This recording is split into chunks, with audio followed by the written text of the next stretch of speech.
وَلَقَدْ يَسَّرْنَا الْقُرْآنَ لِلذِّكْرِ فَهَلْ مِن مُّدَّكِرٍ۔ ان الحمد للہ وحدہ والصلاۃ والسلام علی من لا نبی بعد۔ سورۃ الانعام آیت نمبر 20۔ اعوذ باللہ السمیع العلیم من الشیطان الرجیم۔ الذین، وہ لوگ، آتیناہم الکتاب، کہ جنہیں ہم نے کتاب دی ہے، یعرفونہ، تو وہ اس کو پہچانتے ہیں، کما، جیسے یعرفون، وہ پہچانتے ہیں ابناءہم، اپنے بیٹوں کو۔ الذین خسروا انفسہم، وہ لوگ جنہوں نے خسارے میں ڈالا اپنے آپ کو، فہم لا یؤمنون، تو وہ ایمان نہیں لاتے۔ جب اہل مکہ نے یہود و نصارہ سے یہ سوال کیا کہ کیا آپ صلی اللہ علیہ وسلم کے متعلق تورات میں کوئی گواہی موجود ہے، تو انہوں نے بجائے اس کے کہ وہ بتاتے، انکار کر دیا، اور انہوں نے یہ بات کہی کہ آپ گواہی دے دیں کہ حضرت محمد صلی اللہ علیہ وسلم اللہ کے رسول اور نبی ہے، تو قرآن مجید اللہ کی طرف سے ان پہ نازل کی گئی اللہ کی کلام ہے، تو ہم آپ پر ایمان لے آئیں گے۔ جب انہوں نے انکار کیا تو وہ پھر آئے اللہ کے رسول صلی اللہ علیہ وسلم کے پاس اور کہنے لگے کہ یہود و نصارہ نے بھی گواہی نہیں دی۔ تو اس پر پھر یہ پچھلی آیت سورہ انعام کی آیت نمبر 19 میں اس کا جواب دیا گیا ہے کہ اللہ تبارک و تعالی نے اس قرآن کو جب آپ پہ نازل کر دیا ہے تو یہی سب سے بڑی گواہی ہے۔ لیکن یہود و نصارہ کیا آپ کے متعلق تورات، انجیل میں آپ کا تذکرہ، آپ کے صفات یہ نہیں دیکھتے تھے؟ کیا موسیٰ علیہ السلام نے آپ صلی اللہ علیہ وسلم کے متعلق ان کو کچھ نہیں بتایا؟ کیا عیسیٰ علیہ السلام نے عیسائیوں کو آپ صلی اللہ علیہ وسلم کے متعلق آگاہ نہیں کیا تھا، لیکن یہ انکار کر رہے تھے، نہیں بتا رہے تھے، اور اس میں ان کے اپنے مفاد تھے، اپنی جو ان کی اجارہ داری لوگوں پر قائم ہو چکی تھی اس کے جانے کا خدشہ تھا، اور پھر یہود کو اس بات پہ حسد بھی تھا، اور پھر یہ بات بھی انہوں نے بنا رکھی تھی کہ اب جو بھی نبی آئے گا وہ بنی اسرائیل سے ہوگا، بنی اسماعیل سے، چونکہ آپ صلی اللہ علیہ وسلم کا تعلق تھا، اس لیے بھی انہوں نے آپ کے متعلق انکار کر دیا۔ تو یہ جو انکار تھا یہ سابقہ کسی نبی یا تورات انجیل کے اندر نہیں تھا، بلکہ ان کی طرف سے تو تصدیق تھی آپ صلی اللہ علیہ وسلم کے متعلق۔ تو اللہ تبارک و تعالیٰ نے سورہ انعام کی آیت نمبر 20 میں یہ فرمایا ہے کہ یہ یہود و نصارہ آپ صلی اللہ علیہ وسلم کے متعلق اتنے باخبر ہیں،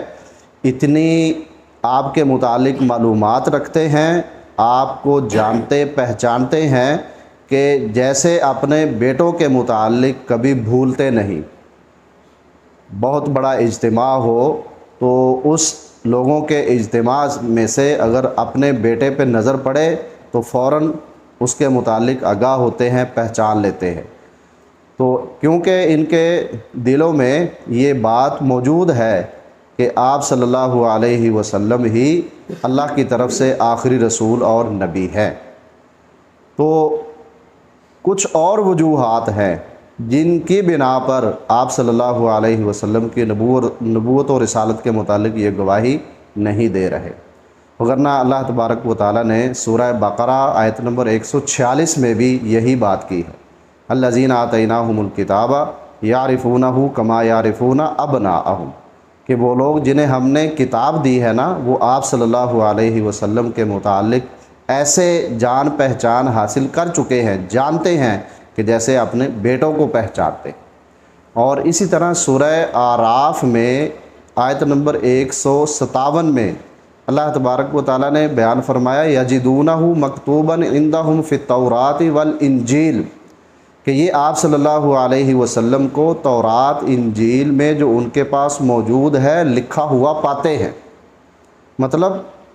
کہ ابھی بھی حالانکہ ان میں وہ تحریف کے مرتکب ہوئے تھے تورات میں، تو اللہ تبارک و تعالیٰ نے فرمایا کہ ابھی بھی آپ صلی اللہ علیہ وسلم کا تذکرہ اور ان کے صفات تورات کے اندر موجود اور انجیل کے اندر بھی موجود ہے۔ اور اسی طرح سورہ صف آیت نمبر 6 میں اللہ تبارک و تعالیٰ نے جہاں عیسیٰ علیہ السلام کو بھیجنے کے مقاصد بیان فرمائے ہیں، تو ان میں سے ایک مقصد عیسیٰ علیہ السلام نے اپنے متعلق یہ بیان کیا، وَمُبَشِّرًا بِرَسُولٍ يَأْتِي مِن بَعْدِ اسْمُهُ احمد،